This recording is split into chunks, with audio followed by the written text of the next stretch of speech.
In today's lesson, we're going to be looking at some tense skills, so quite a grammar-focused lesson, and we're going to be concentrating on the present simple and the present continuous tense. So we'll be reviewing the reasons for using it, making sure that you understand how they are both formed so that you're accurate within your speaking, and I'll give you some examples of both tenses used within the situation of introductions and greetings too. So these are both tenses that we use to discuss events happening now. But events can mean a few different things. It doesn't mean just actions completed right now. It can be about truths or habits, routines, but it can also be about actions happening now too. So if we look at this timeline here, past, present, future, we're of course going to be focusing on the present or near future too. So just around this sort of midsection of the timeline. Okay, let's take a look at the present simple in a bit more detail. So we use the present simple tense in a variety of situations, but it's super important to note the present simple isn't used for the common misconception of actions happening now. That's not what we use the present simple for. Here are the reasons that we use the present simple. When discussing habits, general truths, or unchanging situations. And here are some examples. I like eating pizza. That's a habit of mine. I speak 3 languages. It's a fact. It's a truth. And I need to exercise more. This is a situation. It's an unchanging situation, something that I need to do. It's also a truth. So these are a few different reasons for the present simple tense. Habits, truths, unchanging situations. Another example, unchanging situation. Bangkok is a huge city. London is a huge city. Both unchanging situations, as well as I need to exercise more. Here's another reason, routines. So when we discuss routines, it's important that we use the present simple. I always play games at night, play being the verb in the present tense, play. I start work at 8:30 a.m. Start being the verb. In both these examples, I am the subject. I always play. I start work. So when we talk about routines, we use the present simple as well. And another reason is for thoughts, opinions, feelings, emotions, and also the 5 senses. And here are some examples.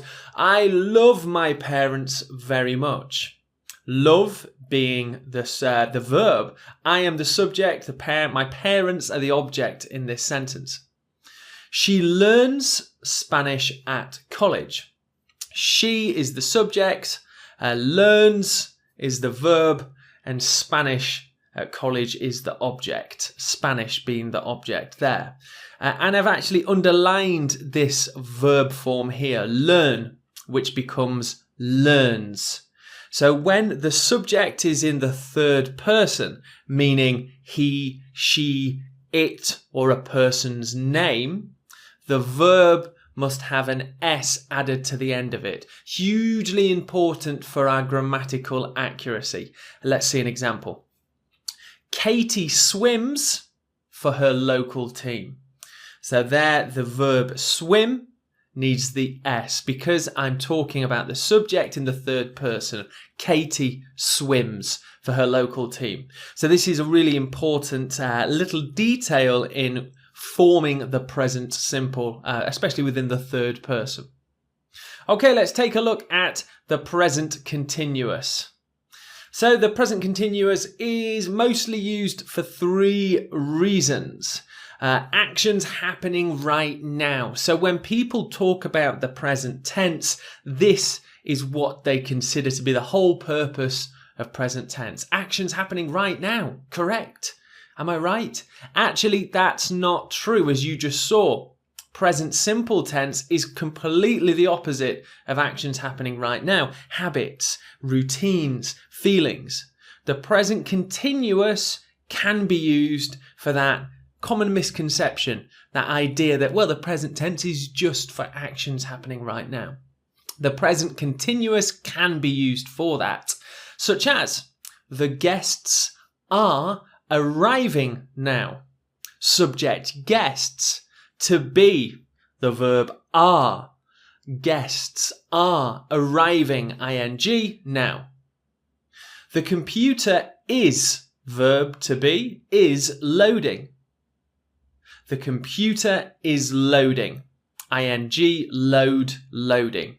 So there we have those common examples of the present continuous tense, ing verbs, arriving, loading. And we need that verb before to be, whether it's are, is, depending on whether it's plural or singular. And here's another example.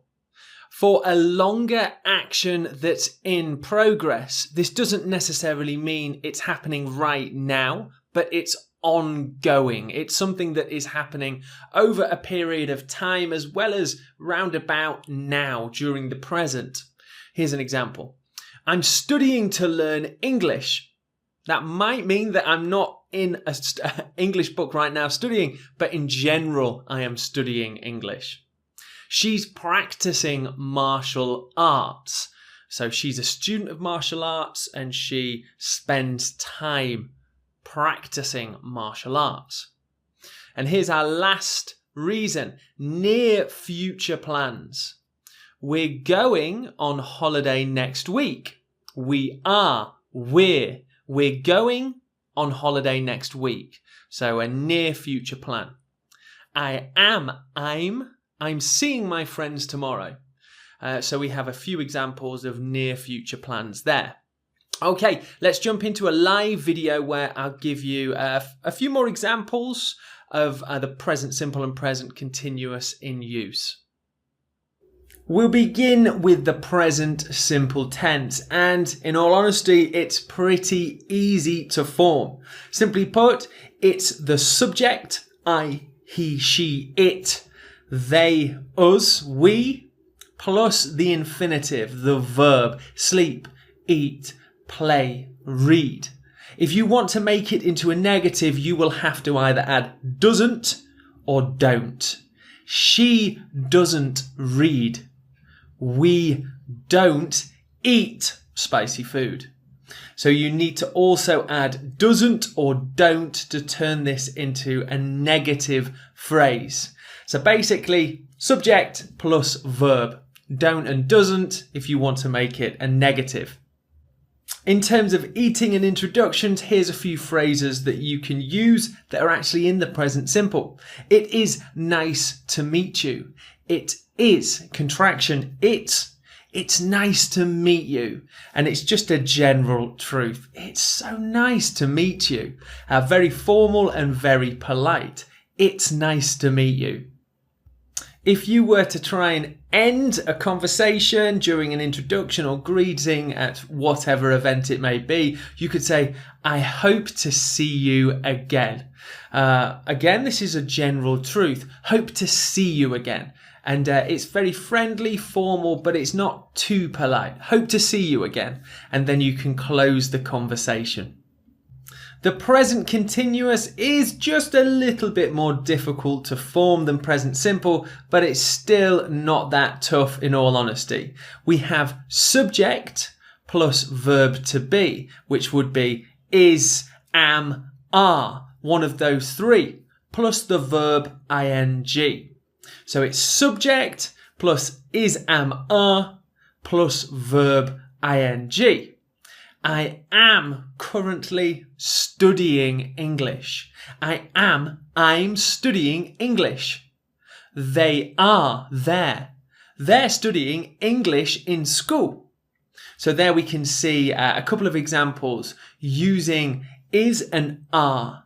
So subject plus is, am, are plus verb ing. And there you have the present continuous tense. Present continuous in use with introductions and greetings. Here's a couple of examples for you. So there's a structure that I have here as a question. Where are you, verb ing, these days? Which means presently, right now.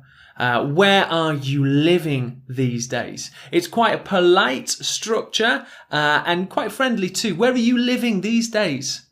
Where are you studying these days?